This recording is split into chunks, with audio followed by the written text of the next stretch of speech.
Hello everybody. I'm sure most of you heard by now, but Plants vs. Zombies 1 is getting a remaster. It is called Plants vs. Zombies Replanted, and it's releasing on all modern consoles and Steam. So this video is just a way to give my opinions on it, since I kinda have to after making a video talking about my concerns when this game was leaked. There's also some new gameplay shown from the PAX West demo, so I will get into that new stuff too. So, let's get into it. So, how do I feel about this remaster? Well, overall, I'm looking forward to it. I'm not going to lose sleep in excitement, but I am happy that there's a way to play this amazing game on modern consoles again. I'm happy that they are trying to give new content, which I'll get my feelings on later, and I'm happy that they brought some of the good features from other versions, like the co-op and versus mode from the console version, and the level select and 2x speed from the mobile version. I'm also extremely glad that there's no microtransactions, which is confirmed and is pretty cool. And I find the retro P-shooter skin pre-order bonus pretty cool as well. Apparently there's a brown coat retro skin too, which is for everybody who buys the game, and not just pre-order bonus, which is good. Overall, the game does seem good. Besides for a few things, it does seem to be the most definitive way to play the game. Now onto the new stuff. So what did they add? Well, for one, bonus levels.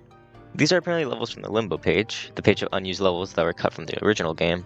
Now on one hand, that's pretty cool, like having an official way to play these is a really cool idea. But on the other hand, they must have been removed for a reason, right? So unless they're updated a bit, they probably won't be very fun. There's also a Cloudy Day, which I thought was just a mode, but is apparently basically a new world. It starts as a regular day level, but then the clouds roll in after a set amount of time, and sunflowers fall asleep. Oh, look at them. So it's basically a mix of day and night. Cool. They showed day 9 of it too, and it was a roof level, so I'm guessing it switches between day to pool to roof, depending on the level. Another mode they added is Rest in Peace, which is just a permadeath mode.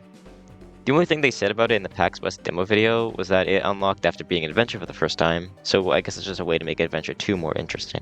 It's okay, I guess. Doesn't really seem that crazy, but whatever. They're also adding an art gallery for concept art and easy toggles for the effects the Tree of Wisdom tells you, like the mustache mode or something like that. Which is cool. That's kind of it. Again, this whole thing isn't crazy, it's just a remaster of PvZ 1.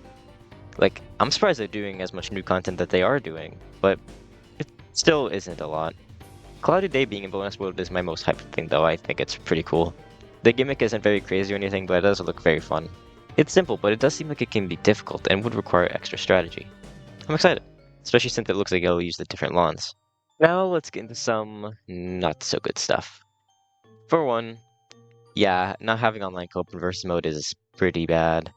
If it did have online, I feel like way more people would be excited for this game.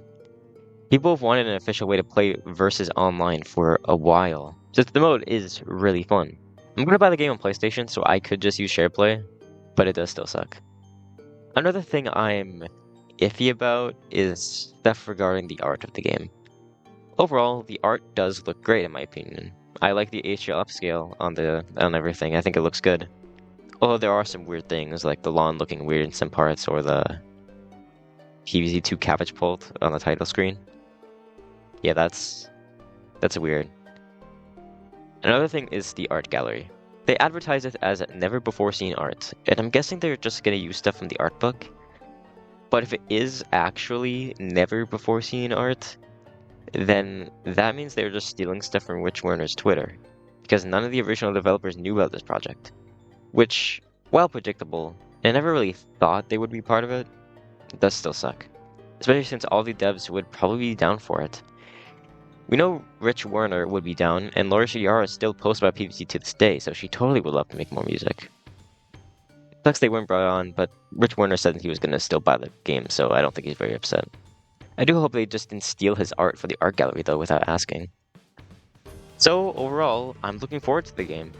I will play the game on the channel, but I won't do a playthrough. I'll make a review video on my thoughts, and maybe a video of me playing the bonus levels. Maybe I'll stream Rest in Peace too. For now, that's all for this video. Hope you all enjoyed, and I'll see you all in the next one. Bye!